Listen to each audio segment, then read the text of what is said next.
as long as we're capturing life stories, as long as we're taking the time to do this, we will learn how to do it with creativity, authenticity, and style. And the first thing that we want to talk about in the course and in this first lecture is how to recognize a story.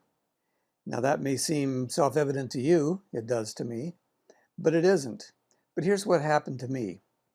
A few years ago when I was interviewing a man who was in the second wave of soldiers, Allied soldiers, to land on Omaha Beach on D-Day, he mentioned twice during his interview that because of the difficult circumstances and all of the jobs that all of them needed to do outside of what their expertise was, that they received a presidential citation. He mentioned this twice, and I didn't pick up on it. I wasn't listening. The one real commendation we got was a presidential citation for our work on the beach, because we had to operate as infantry and engineers and whatever was needed. So the first part of an interview is that we need to listen.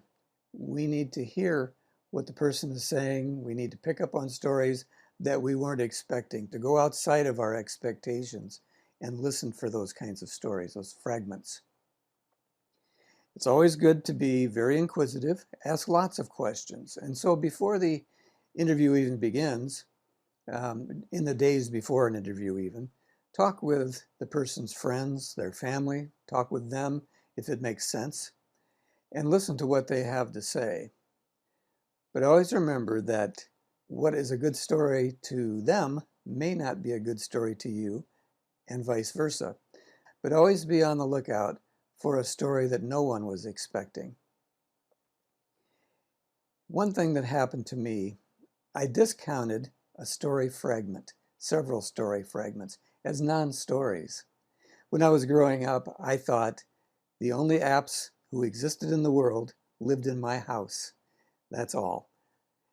When I was in college, and one of my aunts gave me a 2-page document that told a little bit of the history of the ape family, but they were story fragments.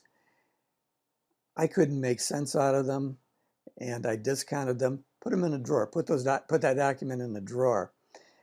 When I was married, I got it out, and I was wondering about these story fragments.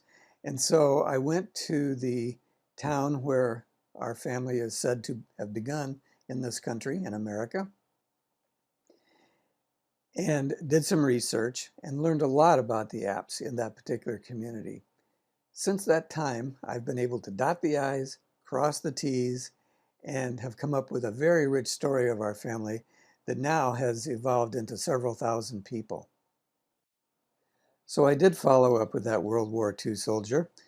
The following day I went back and asked him about his presidential citation, and it turned out to be a really neat part of his World War II experience and story. Contributed to the successful establishment of the Omaha beachhead on D-Day by command of General Dwight D. Eisenhower.